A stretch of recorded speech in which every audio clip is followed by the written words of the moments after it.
உலகின் மிகப்பெரிய மதமா கருதப்படுறது கிறிஸ்தவம். இந்த கிறிஸ்தவத்துல பல பிரிவுகள் இருந்தாலும் மிகப்பெரிய பிரிவு அப்படின்றது ரோமன் கத்தோலிக்க திருச்சபை தான்.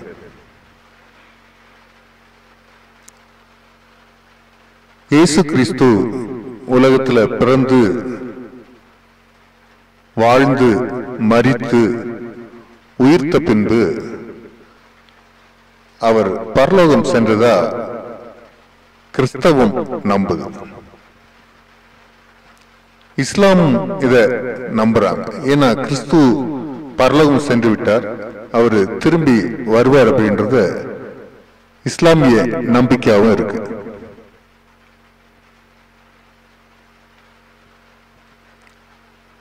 உலகில் அவர் வாழ்ந்த காலத்துல தனக்குன்னு ஒரு 12 சீடர்களை உருவாக்கி வச்சிருந்தார். இந்த 12 அப்போஸ்தலர்களுக்கு பல சீடர்களும் இருந்தாங்க. அது ஒரு சபையா அந்த காலத்துல இருந்துச்சு. கிறிஸ்து விண்ணகம் சென்ற பின்பு இந்த சபை எப்படி பிளவுபட்டுச்சு அப்படின்றதுதான் இந்த பதிவு நமக்கு சொல்லக்கூடிய பாடம். கத்தோலிக்க திருச்சபையினுடைய முதல் பிளவு என்பது கிழக்கு மற்றும் மேற்கு திருச்சபைகளுக்கு இடையே உள்ள வேறுபாடுகள் நிமித்தம் நடந்ததுதான் முதல் பிளவா இருந்துச்சு. 1054 இந்த பிளவு நடந்தது. இது அதிகார போட்டி, அப்புறம் போதனைகள்ல வரக்கூடிய வேறுபாடுகள் காரணமா இருந்தது. அது மட்டும் இல்லாம கலாச்சார வேறுபாடுகளும் இதுக்கு காரணமா இருந்துச்சு. இந்த கத்தோலிக்க திருச்சபை மேற்கு ரோமானிய பேரரசினுடைய வீழ்ச்சிக்கு பிறகு கிழக்கு மற்றும் மேற்கு என 2 பகுதிகளா பிரிந்துச்சு. 2 பகுதிகளிலும் திருச்சபை வெவ்வேறு வழிகளில் வளர்ச்சி அடைந்து வந்துருச்சு.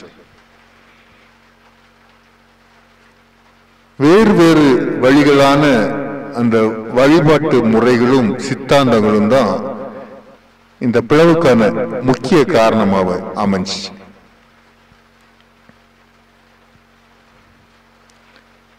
ரோமாபுரியினுடைய போப்பும் கான்ஸ்டன்டைன் நோபலினுடைய ஆயரும் தங்களுக்குள்ள மேலாதிக்கத்திற்கான போட்டியில இருந்தாங்க.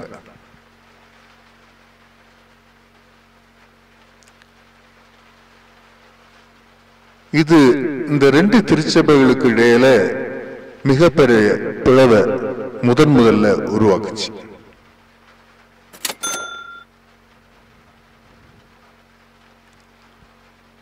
அதாவது கிழக்கு மற்றும் மேற்கு திருச்சபைகளுக்கு இடையே போதனைகள்ல சில வேறுபாடுகள் இருந்தன. குறிப்பாக திருத்துவ கோட்பாட்டுல வேறுபாடு இருந்துச்சு. அதே மாதிரி நற்கருணை பற்றின கருத்துக்கள்ல இவங்களுக்குள்ள வேறுபாடு இருந்துச்சு. அது மட்டும் இல்லாம கிழக்கு திருச்சபையுடைய கலாச்சாரங்கள் வேறுபட்டது, மேற்கு திருச்சபையுடைய கலாச்சாரங்கள் வேறுபட்டதா இருந்துச்சு. அந்த கலாச்சார முறைகள்ல வித்தியாசம் இருந்ததும் இதுக்கு முக்கிய காரணமா அமைஞ்சிச்சு.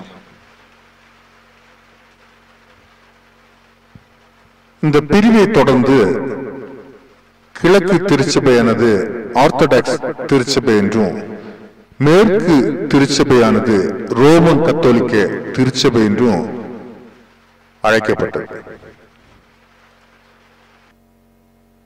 டிசம்பர் 31, 2008 வருஷத்தினுடைய கணக்கெடுப்பின்படி அந்த திருச்சபையில் இருக்கக்கூடிய இறை மக்களுடைய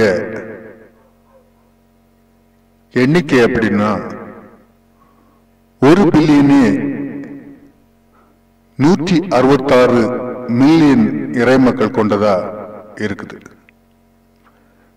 அப்படி பார்க்கும்போது இன்றைய 2025 எந்த அளவுக்கு அது வளர்ந்திருக்கும் அப்படின்றத கணக்கெடுத்து பார்க்க வேண்டியது முக்கியமா இருக்கு.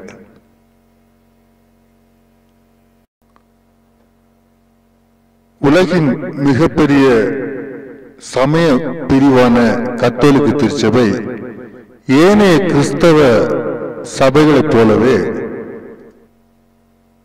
இயேசுவை தங்களுடைய கடவுளாகவும் தமத்திருத்துவத்தின் இரண்டாவது ஆளாகவும் ஏற்றுக்கொள்கிறார்கள். இந்த திருச்சபையினுடைய உலக தலைவர் திருத்தந்தை, அதாவது போப் ஆவார். இவர் புனித பேதுருவினுடைய வழிமரபில் வருபவராக திருச்சபையினாலே ஏற்றுக்கொள்ளப்படுகிறார். இவருடைய தலைமையின் கீழ் ஏனைய ஆயர்களும் குருக்களும் திருச்சபையினுடைய விசுவாசிகளும் வழிநடத்தப்படுகிறார்கள். கத்தோலிக்கம் அப்படின்ற சொல் கிரேக்க மொழியிலிருந்து எடுத்து பயன்படுத்தப்படுகிறது. இந்த சொல்லினுடைய மூலப்பொருள் எப்படின்னா, உலகளாவிய அல்லது அனைவருக்கும் பொதுவான அப்படின்றதுதான் இதனுடைய அர்த்தம். இதன்படி கத்தோலிக்க திருச்சபை என்பது இயேசு கிறிஸ்துவால் உலகம் முழுவதற்கும் நிறுவப்பட்ட திருச்சபை என்று பொருள்படுகிறது. கிபி 2ஆம் நூற்றாண்டிலிருந்து இந்த சொல் பயன்படுத்தப்பட்டு வருகிறது. திருத்தூதர் யோவான் சீடரான அந்தியோக்கு இஞ்ஞாசியார் என்பவரே கிறிஸ்தவ சமூகத்தை முதல்ல கத்தோலிக்க திருச்சபை என்று அழைத்தார். இதனுடைய திருத்தந்தை அவர்களுக்கு உலகளாவிய திருச்சபையின் மீது ஆட்சி அதிகாரம் அவர் ஆட்சி செய்யக்கூடிய காலம் வரைக்கும் உண்டு.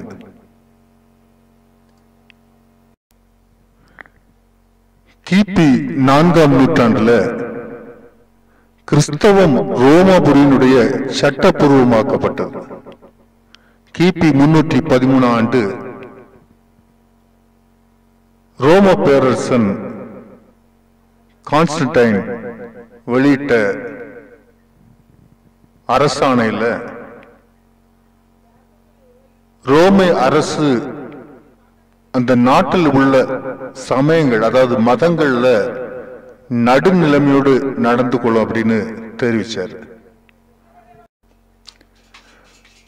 அதுவரைக்கும் அங்க வாழ்ந்த கிறிஸ்தவர்கள் பல இன்னல்களுக்கும் அடக்குமுறைகளுக்கும் கொடுமைகளுக்கும் உள்ளாக்கப்பட்டிருந்தாங்க.